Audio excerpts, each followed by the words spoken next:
Hello everyone, Jai Hind. My name is Hamza Hasni and I welcome all of you to your channel, The Hind Guru Academy and Study Point. Okay, English में मैंने आप लोगों को last session में kinds of sentences पढ़ा दिया था।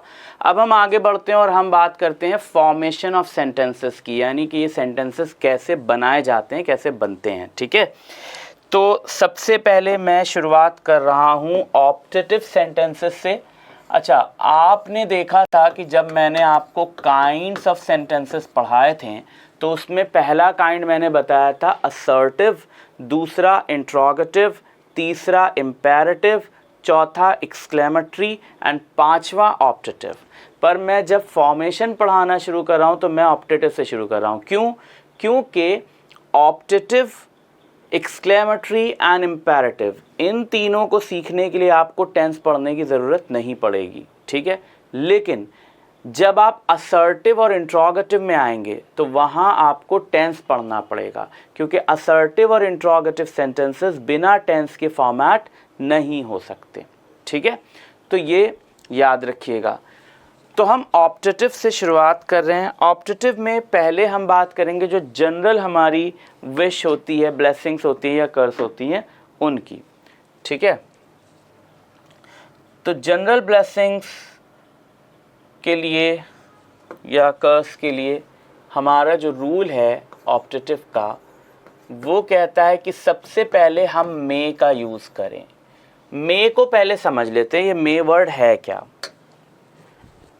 अगर हम मे वर्ड की बात करें तो ये मे वर्ड आपका एक तो नाउन के सेंस में यूज़ होता है और दूसरा ये मॉडल ऑक्सिलरी के सेंस में यूज़ होता है। नाउन के सेंस में भी इसके दो यूजेस हैं। एक जो सबसे कॉमन यूज़ है वो है नेम ऑफ अ मंथ, ठीक है, और दूसरा नेम ऑफ अ गर्ल और लेडी। ठीक, तो मे मंथ का भी नाम होता है, जिसे हिंदी में हम मई कहते हैं, है ना, और मे किसी लेडी या गर्ल का भी नाम हो सकता है, अंग्रेज़ों के यहाँ रखा जाता है। ठीक है, अगर आपने स्पाइडरमैन मूवी देखी है तो आपने देखा होगा कि स्पाइडरमैन की आंट का नाम था मे। ठीक है, आंट में, राइट। फिर मॉडल ऑक्सिलरी में अगर हम आते हैं तो मॉडल ऑक्सिलरी में मे का एक यूज़ होता है फॉर परमिशन। अगर आपको किसी को परमिशन देनी है या किसी से परमिशन लेनी है तो आप मे का यूज़ करते हैं। ठीक है, जैसे आप अपने टीचर से कह सकते हैं मे आई गो आउट, क्या मैं बाहर जा सकता हूँ। ठीक, तो एक यूज़ परमिशन के लिए होता है, एक यूज़ पॉसिबिलिटी के लिए होता है। अगर आपको ये दिखाना है कि कुछ ऐसा हो सकता है, इसकी आशंका है, इसका कुछ माहौल बन रहा है ना, पॉसिबल है, तो आप मे का यूज़ करते हैं। जैसे आपने कह दिया इट मे रेन टुडे, आज बारिश हो सकती है, पॉसिबिलिटी बताया।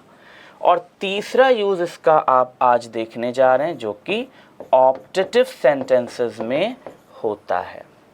ठीक है, तो ये हो गई बात मे की। May word as a noun use होता है, name of month, name of girl और लेडी। और मॉडल में ये यूज़ होता है तीन सेंसेस में, परमिशन लेने या देने के लिए, पॉसिबिलिटी बताने के लिए, और तीसरा ऑप्टेटिव में। तो ऑप्टेटिव वाला आज आप डिटेल में पढ़ने जा रहे हैं। मे का यूज़ करते हैं, मे के बाद हम सब्जेक्ट का यूज़ करते हैं। किसी भी सेंटेंस के अंदर सब्जेक्ट वो होगा जो या तो काम करेगा या मेनली जिसके बारे में बात होगी।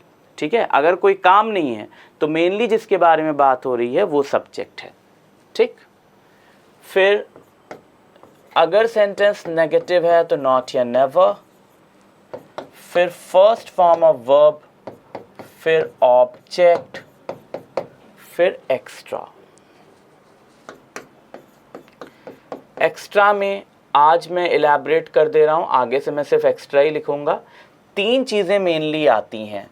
एक होता है काम का मैनर, तरीका, दूसरा प्लेस, काम की जगह, और तीसरा टाइम, काम का वक्त, समय। ये 3 चीज़ें मेनली एक्स्ट्रा में आती हैं, मैनर, प्लेस एंड टाइम। फिर लास्ट में हम एक्सक्लामेशन मार्क लगाते हैं, क्योंकि ऑप्टेटिव एक्सक्लामेशन का ही, एक्सक्लामेटरी सेंटेंस का ही एक रूप है, इसलिए बहुत सारे ग्रामरिस्ट मानते हैं कि 4 काइंड्स ऑफ सेंटेंसेस होते हैं, ऑप्टेटिव को एक्सक्लामेटरी में ही रखते हैं वो, ठीक है, तो इसीलिए हम एक्सक्लामेशन मार्क लगाते हैं। चलिए, ये तो हो गया रूल। अब हम एग्जाम्पल से इसको और अच्छे से समझते हैं। हिंदी टू इंग्लिश से इसलिए समझाऊंगा ताकि हर एक स्टूडेंट को अच्छे से समझ में आ जाए, ठीक है। ट्रांसलेशन की हेल्प से सीखेंगे तो ज़्यादा अच्छे से समझ में आएगा। तो एक तो आपका सेंटेंस ऐसा हो सकता है, जैसे मैंने कहा, ईश्वर हमें ज्ञान दें। एक सेंटेंस ये हो गया। एक सेंटेंस हो गया, ईश्वर करें हम ज्ञान प्राप्त करें, ठीक है। अब अगर आप सेंस के अकॉर्डिंग देखेंगे तो इन दोनों सेंटेंसेस का सेंस ऑलमोस्ट सेम है। ईश्वर हमें ज्ञान दें, ईश्वर करें हम ज्ञान प्राप्त करें, तो ऑलमोस्ट सेम सेंस है दोनों सेंटेंसेस का, बट शब्दों का, वर्ड्स का यहाँ पर खेल है, ठीक है। और जब आप लैंग्वेज सीखते हैं तो आपको यही वर्ड्स का खेल समझना पड़ता है, ठीक है। तो क्या खेल है, देखिए, यहाँ ईश्वर के बाद करें नहीं लिखा हुआ है, यहाँ ईश्वर के बाद करें लिखा हुआ है। सिर्फ ये एक करें इतना बड़ा चेंज ले आता है। क्या चेंज लाता है कि जब ये करें लिखा हुआ आता है तो सेंटेंस का सब्जेक्ट कोई और होता है, ठीक है। यहाँ पर सब्जेक्ट है हम, क्योंकि काम हम करेंगे, हम ज्ञान प्राप्त करेंगे, ठीक। जब ईश्वर के बाद करें ना हो तो ईश्वर खुद सब्जेक्ट होता है, क्योंकि काम ईश्वर करेंगे, ठीक है। तो ये बहुत बड़ा डिफरेंस आ जाता है। अब यहाँ जो मे आता है, मे आप यहाँ भी लिखेंगे, मे आप यहाँ भी लिखेंगे, बट मे के बाद जो सब्जेक्ट लिखना है तो वो याद रखिएगा, जब ईश्वर के बाद करें नहीं है तो ईश्वर खुद सब्जेक्ट है, हम गॉड लिख देंगे। और जब ईश्वर के बाद करें लिखा हुआ है तो कोई और नाउन या प्रनाउन जो यहाँ है, जो काम कर रहा है, वो सब्जेक्ट होगा, तो हम मे के बाद गॉड नहीं लिख सकते, फिर हम वी लिखेंगे। अगर हमने यहाँ गॉड लिखा तो ये 100% रॉन्ग हो जाएगा, ठीक है। तो गॉड और साथ में कोई और नाउन या प्रनाउन कभी नहीं हो सकता। मे गॉड वी अगर लिखेंगे 100% रॉन्ग। तो गॉड प्लस कोई और नाउन या प्रनाउन आ गया तो रॉन्ग। या तो गॉड होगा सब्जेक्ट या कोई और नाउन या प्रनाउन सब्जेक्ट होगा, ठीक है।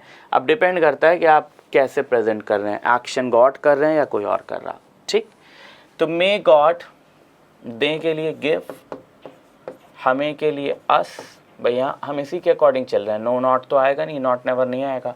वर्ब की फर्स्ट फॉर्म आएगी, वर्ब है दे, गिव, ऑब्जेक्ट है हमें, अस, दूसरा ऑब्जेक्ट है ज्ञान, यहाँ एक्स्ट्रा नहीं है, दूसरा ऑब्जेक्ट है ज्ञान, नॉलेज। तो may God give us knowledge. Simple सा सेंटेंस बन गया, है ना। अब यहाँ देखते हैं, ईश्वर करें हम ज्ञान प्राप्त करें, मे वी, तो मे लिखा, सब्जेक्ट लिखा वी।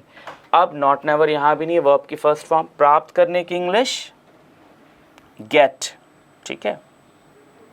तो गेट कह सकते हैं या अक्वायर कह सकते हैं। अगर कोई चीज़ आप अपने एफर्ट से गेन करते हैं, अपने एक्ट से गेन करते हैं, तो वो अक्वायर होता है। तो मे बी अक्वायर, ज्ञान के लिए knowledge. Isn't it quite simple and easy? May we acquire knowledge. ईश्वर करें हम ज्ञान प्राप्त करें, ठीक है। तो all you have to take care is कि आपको देखना है काम कौन कर रहा है। अगर ईश्वर काम कर रहे हैं तो सब्जेक्ट ईश्वर है, गॉड आएगा मे के बाद। अगर ईश्वर काम नहीं कर रहे हैं तो सब्जेक्ट कोई और नाउन या प्रोनाउन है, मे के बाद ये आएगा, ठीक है।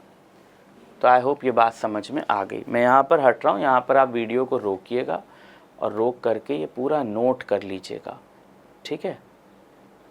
नोट्स अच्छे बनाते चलिएगा। चलिए आगे बढ़ते हैं अब अब देखिए, हमने एग्जाम्पल लिया अभी एक्शन का, है ना। मैंने आपसे एक बात कही थी जब मैं वर्ब पढ़ा रहा था। मैंने कहा था वर्ब 3 चीज़ों को डिनोट करता है, एक्शन, बीइंग, पोजेशन, ठीक है। तो आप कोई भी फॉर्मेशन सीखिए, किसी भी तरह का फॉर्मेशन पढ़िए, तो उसमें इन तीनों चीज़ों को कंसिडर करिए। यूजुअली क्या करते हैं लोग, एक्शन को ही कंसिडर करते हैं, बीइंग और पोजेशन छोड़ देते हैं, तो वो आगे उनके लिए दिक्कत हो जाती है। अगर उससे क्वेश्चन आ जाता है तो कंफ्यूज हो जाते हैं।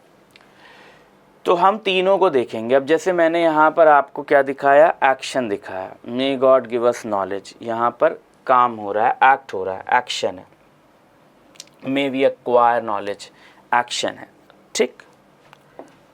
चलिए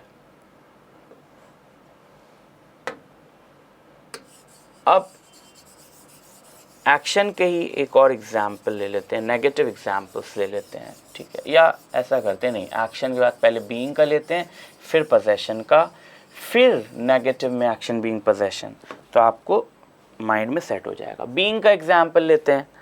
जैसे मैंने कहा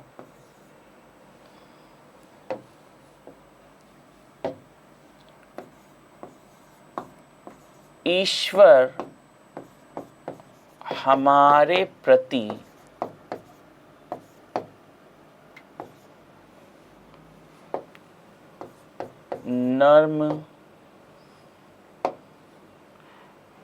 नर्म हो, ठीक है, ये सेंटेंस है। दूसरा सेंटेंस हो सकता है ईश्वर करें हम, या ज़रूरी नहीं हर बार हम ही आए, कभी कभी दूसरे सब्जेक्ट्स भी आ सकते हैं। ईश्वर करें तुम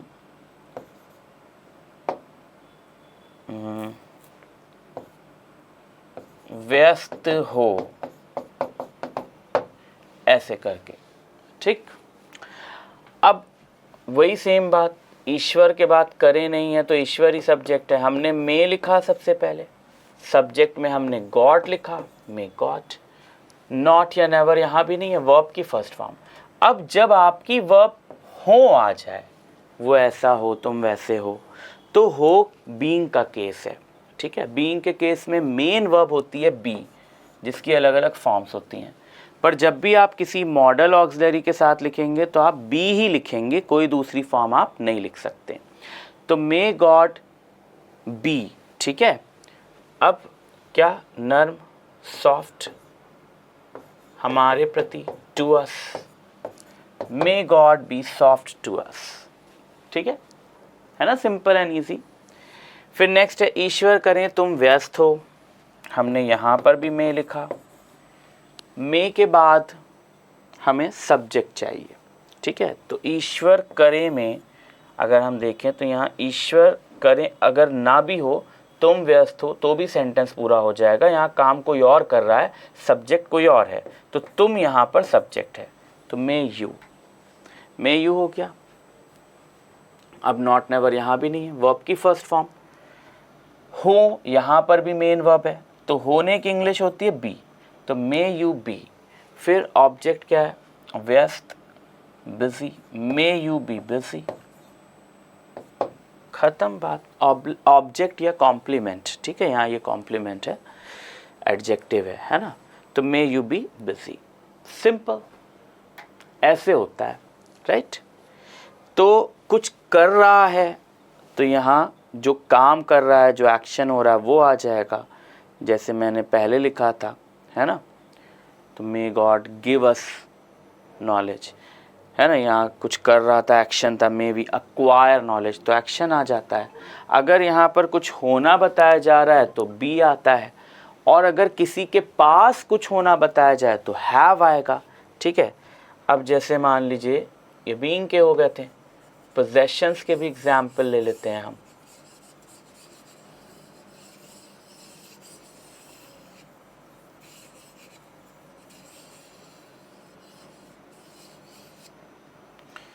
पोजेशन के एग्जाम्पल्स जैसे मैंने कहा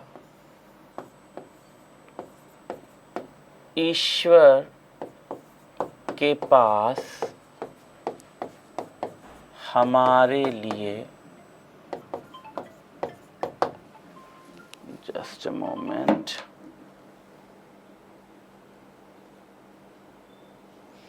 ओके, ईश्वर के पास हमारे लिए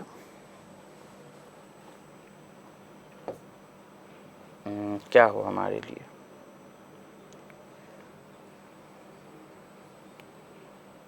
क्षमा हो, ठीक है।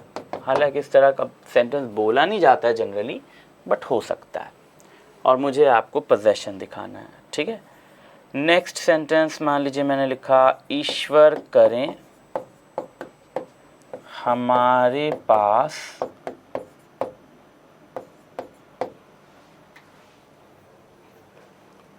धन हो, ठीक है, मान लीजिए ये लिख दिया। तो पहले सेंटेंस में हमने सबसे पहले मैं लिखा, ठीक है। मैं के बाद सब्जेक्ट चाहिए, तो यहाँ काम ईश्वर ही कर रहे हैं, तो सब्जेक्ट कौन है, ईश्वर, मे गॉड।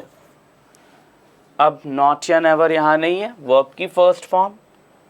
किसी के पास कुछ हो, इसके लिए हमें मेन वर्ब मिलती है हैव, और मॉडल के बाद हमेशा फर्स्ट फॉर्म आती है, याद रखिएगा। तो मे गॉड हैव, यहाँ हैज़ नहीं आ सकता, मॉडल के बाद कभी भी हैज़ नहीं लिख सकते। तो मे गॉड हैव, फिर क्या है, क्षमा, क्षमा के लिए फॉरगिवनेस,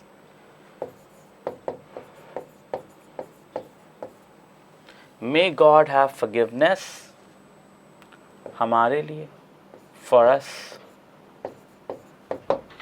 खत्म, है ना, इजी।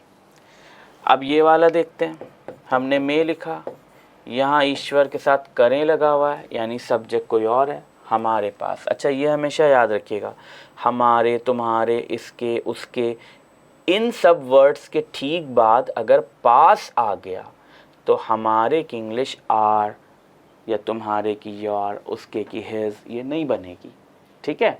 हमारे, तुम्हारे, इसके, उसके के ठीक बाद अगर पास है तो हमारे की इंग्लिश हम ही बनेगी, हम ही वाली, ठीक है।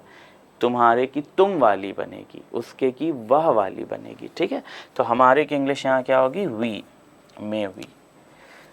अब यहाँ पर भी वही है, पास हो, पास होने के लिए हैव, मे वी हैव। धन के लिए वेल्थ लिख सकते हैं, रिचेस लिख सकते हैं, तो मे वी हैव रिचेस, ईश्वर करें हमारे पास धन हो, है ना, simple, may we have riches, ऐसे होता है, ठीक है। चलिए, तो आई होप ये समझ में आ गया आपको। अब इसका नेगेटिव अगर हमें करना है, एक्शन बीइंग पोजेशन हमने तीनों देखा, अब इन्हीं तीनों में हम नेगेटिव भी देख लेते हैं तो हमें और अच्छे से क्लियर हो जाएगा, है ना।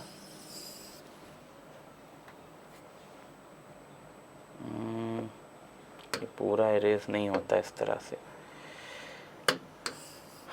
ओके।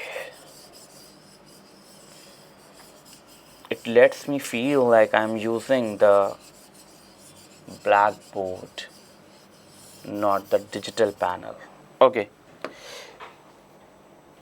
चलिए देखते हैं, अब नेगेटिव भी देख लें। तो जैसे सेंटेंस आ जाता है, ईश्वर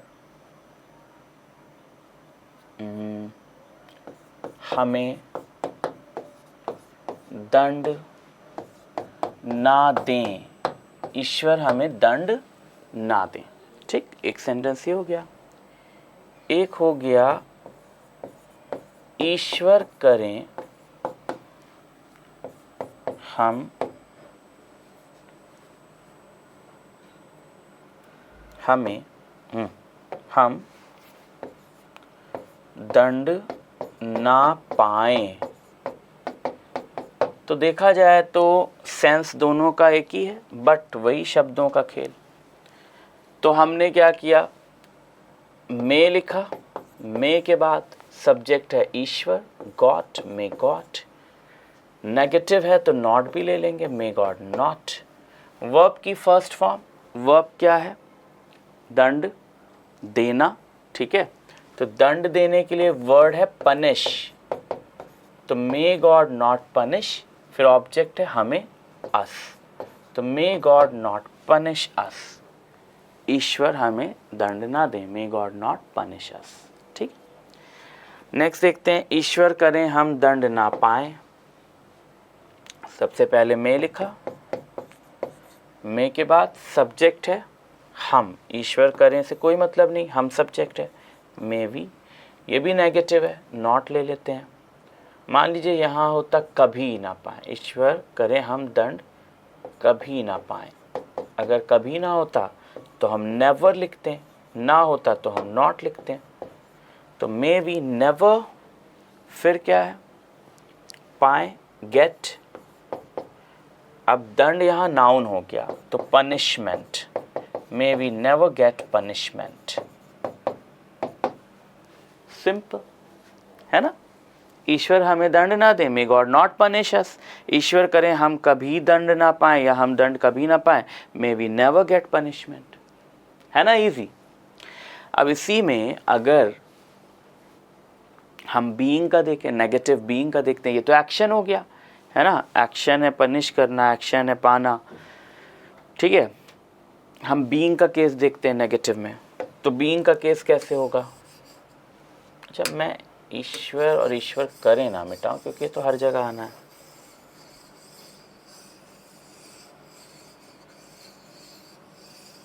इंग्लिश में भी मैं नहीं मिटाना चाहिए था मुझे, क्योंकि वो तो हर जगह आना है।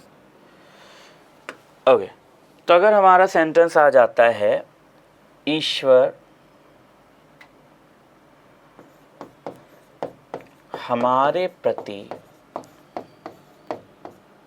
सख्त ना हो, तो यहाँ होना बताया जा रहा है। या मान लीजिए एक सेंटेंस है, ईश्वर करें वह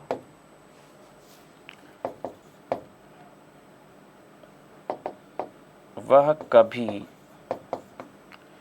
लालची ना हो। ठीक है, तो होना आ गया, होना आ गया मतलब बी, बीइंग का केस है तो बी लगेगा। हमने क्या किया, सबसे पहले मे लिखा, मे के बाद ईश्वर यहाँ सब्जेक्ट है तो गॉड लिखा, मे गॉड। सब्जेक्ट के बाद नॉट, ना है तो नॉट, मे गॉड नॉट। फिर क्या करेंगे, मे गॉड नॉट, फिर फर्स्ट फॉर्म। तो फर्स्ट फॉर्म क्या है यहाँ पर, होना, होना के लिए be, may God not be. सख्त के लिए strict, may God not be strict to us, may God not be strict to us.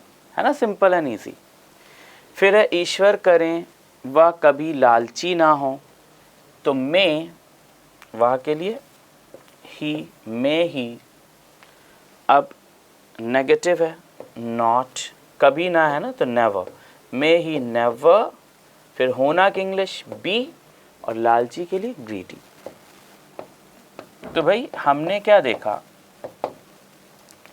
Simple सा सीन यही है कि एक्शन आ रहा था तो यहाँ जो एक्शन था वो रख रहे थे, और बीइंग का केस है, होना बता रहे तो बी रख दे रहे हैं, पोजेशन होगा तो हैव रख देंगे। ठीक है, चलिए पोजेशन का भी एग्जाम्पल देख लेते हैं।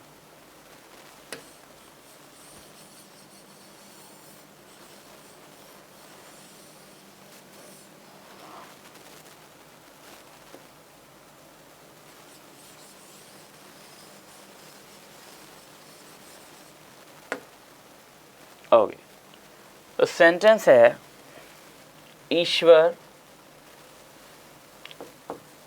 के पास हमारे लिए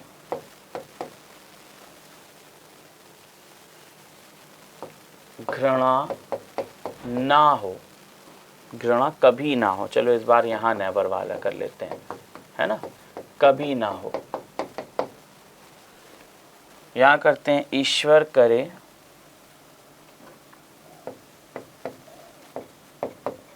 तुम्हारे पास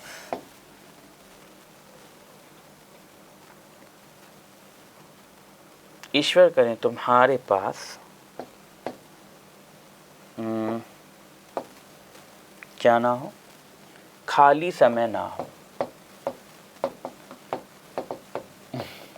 ये दुआ है कि बद्दुआ डिपेंड करता है किस सिचुएशन में कहा गया। चलिए, तो ईश्वर के पास हमारे लिए घृणा ना हो, तो ईश्वर सब्जेक्ट है तो मे गॉड। अब कभी ना हो तो नेवर, सब्जेक्ट के बाद नॉट या नेवर है तो हमने नेवर लिख दिया। फिर वर्ब की फर्स्ट फॉर्म, तो वर्ब यहाँ है पास हो, पास हो के लिए have, may God never have. फिर क्या है, घृणा, घृणा के लिए हेट्रेड, तो may God never have hatred to us, हमारे प्रति या हमारे लिए, हेट्रेड टू अस, राइट। अब देखिए, ईश्वर करें तुम्हारे पास खाली समय ना हो, यहाँ पर ना भी लिखना था मुझे, मैंने लिखा नहीं है, रुक जाइए मैं एडजस्ट कर रहा हूँ, ना हो, ठीक है। तो मे तुम्हारे पास के लिए यू, मे यू। अब ना के लिए नॉट, मे यू नॉट। पास हो के लिए have, may you not have. खाली समय यानी जो खाली मतलब एम्प्टी यहाँ नहीं होगा, एम्प्टी टाइम नहीं, खाली मतलब फ्री टाइम आप कह सकते हैं, ठीक है, या लेजर, लेजरली टाइम कह सकते हैं, ठीक है। तो may you not have free time, simple and easy, ठीक है। तो ये आपके ऑप्टेटिव के रूल 1 का फॉर्मेशन मैंने अभी तक आपको पढ़ाया, ठीक है। ये जनरल ब्लेस और कर्स है, ठीक। अब नेक्स्ट सेशन में मैं आपको पढ़ाऊंगा केस ऑफ अनफुलफिल्ड डिज़ायर।